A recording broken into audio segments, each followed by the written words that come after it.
Finn. Mr Quilty. Thank you, Acting President. I will be brief. This motion is about honest government. This government abuses secrecy powers to hide information from the public. This secrecy is an intentional attempt to manipulate voters.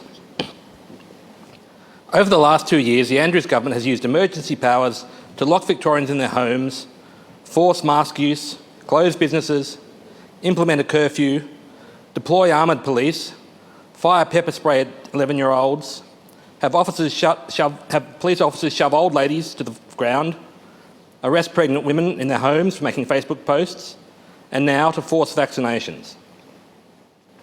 The Act that enables these actions is the Public Health and Wellbeing Act 2008. As a safeguard against human rights abuse, this Act requires the government to conduct a human rights assessment every time it uses these powers.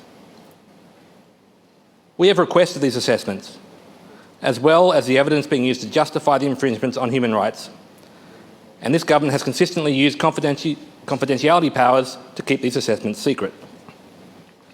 So let's get this straight. This government believes that the information about how their abuse of power affects your rights is information you're not allowed to know. They say that it's not in the public interest for the public to know how the government is behaving. They say that it's not in the public interest to inform the public of the justification for the actions of its government. They say that ignorance is strength.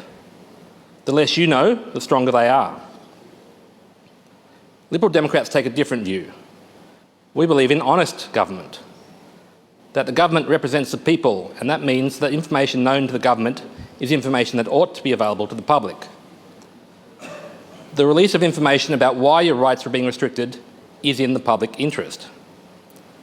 The release of health advice, correspondence and evidence related to the greatest infringement of civil liberties in decades is in the public interest. The Liberal Democrats believe in an honest government and an informed citizenry.